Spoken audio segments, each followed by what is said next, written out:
Let's talk about this event that's coming up on June 11th. Before we started, I asked if this was Teal Night.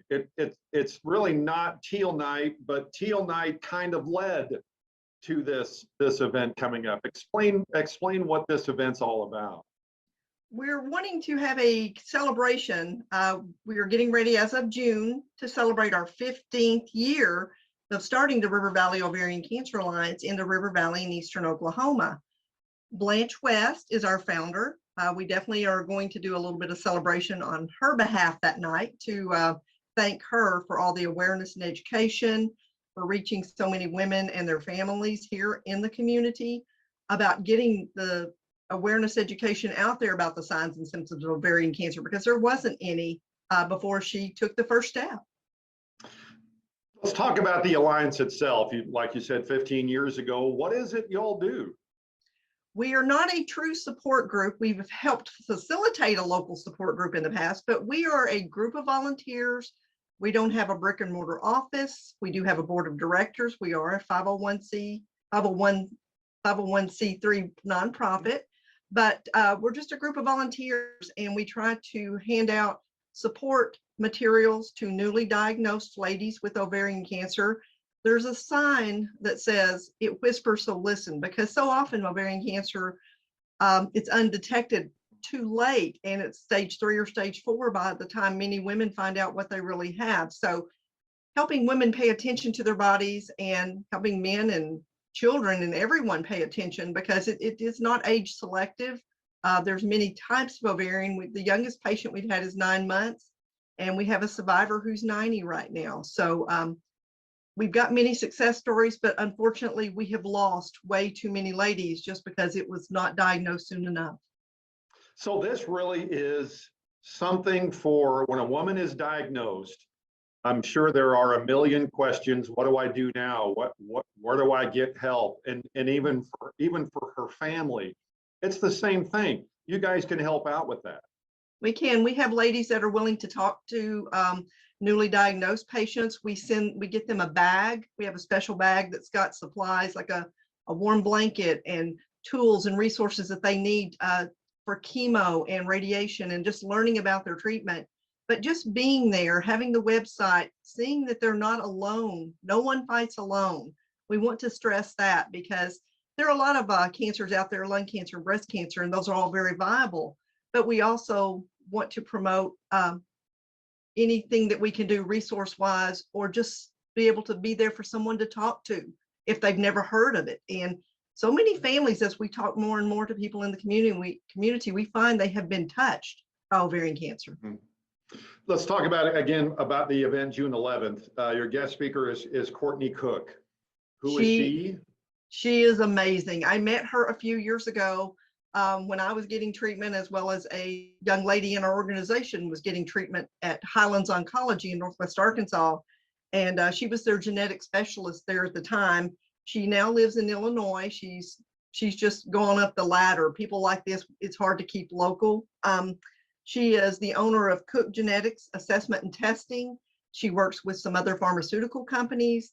And what I liked about Courtney is she can talk to lay people, everyday folks that do not have a medical background, and explain what's going on with them and why they should have genetic testing, and encourage their family members to get genetic testing for the BRCA genes and other genes to find out if cancer runs in their family, to be aware of what they need to be watching for in their own families. It seems more nowadays that has become a way almost as early detection. It's if a family member has had this, or if it runs in the family, you really do need to go get tested.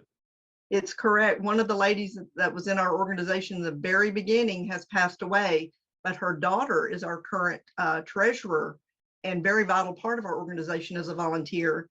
She has been tested and she's positive, and she's also had her daughter tested, but this little girl was 4 when she joined our organization. She's now in her first year pre-med at the University of Arkansas and is going to major in oncology.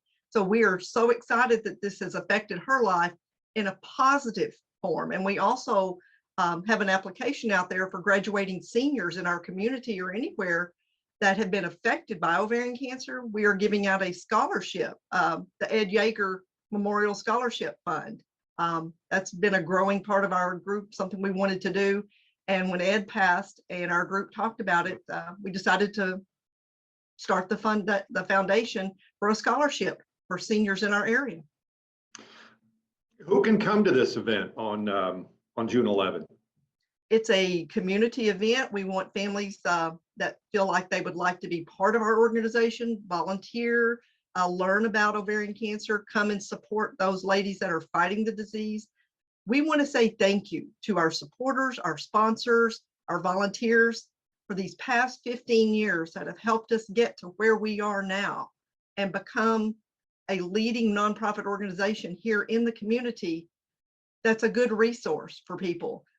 We are going to have our butterfly release, which we normally do in September, Ovarian Cancer Awareness Month, but we decided to coincide it with this event. So at the end of the night, we're going to release our painted lady monarch butterflies in honor of those ladies fighting ovarian cancer and those that we've lost. And I've already got so many reservations, probably more from the families that have lost someone at this point, because they love coming to do the butterfly release.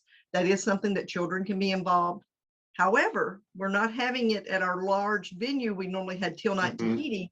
We're going to be at the View venue in Chaffee Crossing this year. So it's a very limited size space, and those RSVPs will be listed on the form that we can post. It'll be listed on our website, on my Facebook page, Liz Martin.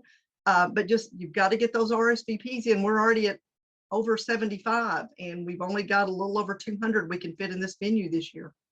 Wow. So get on the Facebook page, get on the Alliance web page, and fill that out. You don't want to wait, because it won't be very much longer before that'll be all done.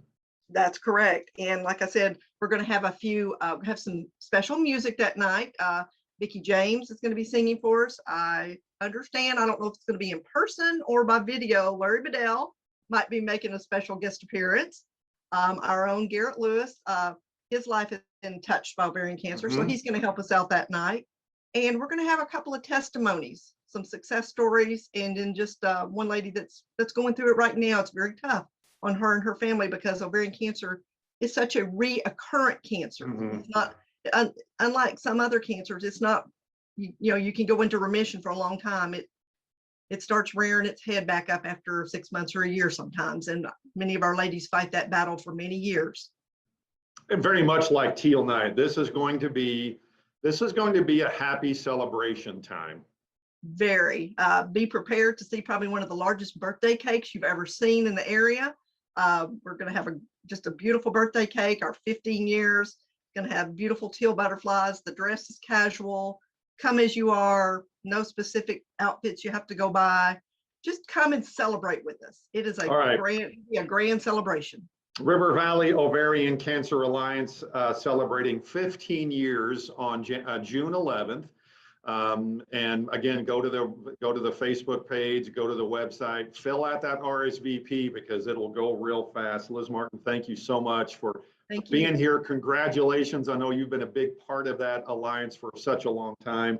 And it should be a fun night on June 11th. And I want to say thank you first and foremost. We've been trying to reach out to some of our past sponsors, but KFSM, Darren, and many of the staff there at Channel 5 have always been there with us every step of the way, supporting the River Valley Ovarian Cancer Alliance. And we can't say thank you enough to you guys too.